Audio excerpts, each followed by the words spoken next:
Pripremila sam 170 ml mlakog mleka. Dodat ću i mlaku vodu 125, 8 grama suvog kvasca i 1 kašičicu šećera.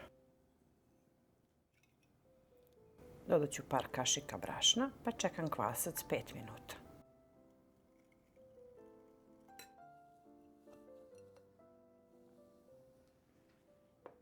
U nadošli kvasac dodat ću 60 ml ulja. 500 grama brašna nam treba, pa ćemo sad postepeno pomalo da dodajemo i 1 punu kašičicu soli.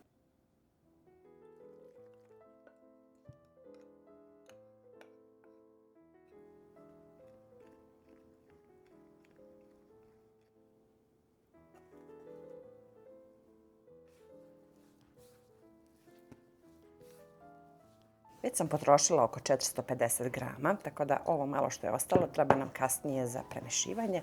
Samo testo neka ostane ovako mekano, ne tvrdo. Ja volim da ostavim testo da bude ovako lepljivo i mekano, bude puno lepše kasnije kad budemo pekli. Pokrićemo krpom i čekamo 30 minuta da naraste. Sad kad je testo nadošlo, sad je potrebno da podelimo testo na 4 jednaka dela.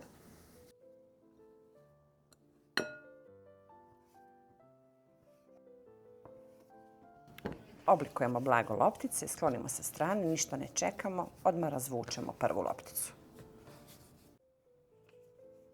Razvučemo onoliko koliko testo može da se razvuče, znači ništa nije da mora sad nešto previše tanko, ali što tanje to bolje, pa koliko može.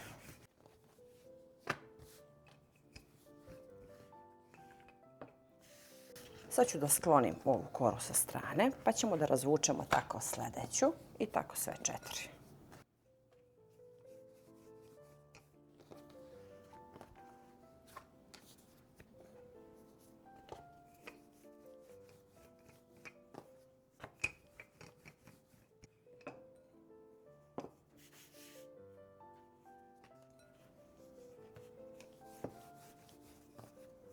Razvukla sam 4 kore, sad stavimo prvu. Ovdje imam oko 150 grama otopljenog putera.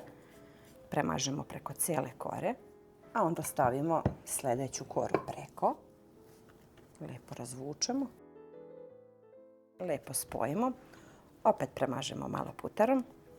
I tako ređamo 4 kore, jednu preko druge. Malo razvučemo i složimo i 4. Lijepo spojimo. I to je sve što trebamo da radimo sa testom. Jednostavno, brzo, a vidjet ćete na kraju šta dobijamo.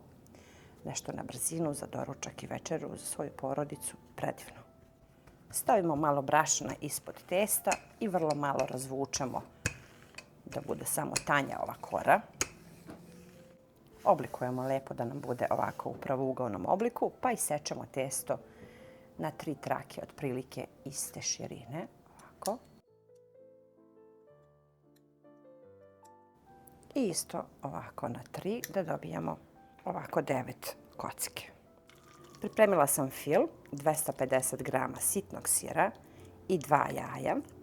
Ja volim da ovo pecivo ima dosta sira, tako se i pravi, pa stavljam baš po punu kašiku na sredinu.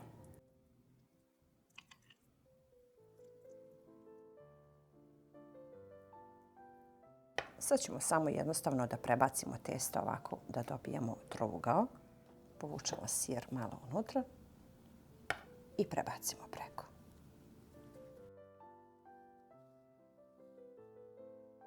Malo dodatno samo pritisnemo ivice kako fil ne bi mnogo iscureo i ređemo ih u pleh. Punjeno sirom, a testo poput pene, to sve šuška koliko je to mekano i lepo. Sad možemo da ih ređemo u pleh. Ja sam uzela ovaj velik pleh od šporeta, stavila papir.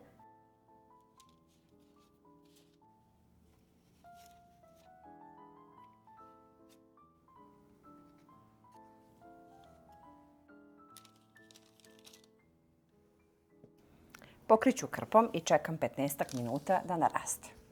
Umutila sam 1 jaje, pa možemo po želji da stavimo susam ili neke druge semenkice po želji. Pečemo na 180 stepeni oko 20-25 minuta, samo da blago porumene i dobiju zlatno-žutu boju. Jako jedno lepo pecivo, vidjet ćete posle kad se bude ispeklo, miriše na domaće, na puter, filovano sirom, a možete po želji naravno fil uvek da stavljate ono što vi volite.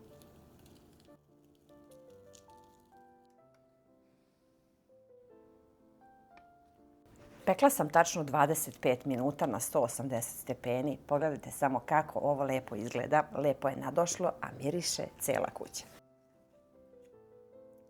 Sad možemo da probamo. Ovo tako divno izgleda, tako je mekano, lisnato. Miriše na puter, a punjeno sirom. Vidjeli ste koliko je ovo jednostavno, a pogledajte samo kako je ovo mekano. Kao duša. Vrelo je još uvek, ali mi ne možemo više da čekamo. Na vrlo jednostavan, lak način dobijamo ovako jedne fine listiće. Mirišu na puter.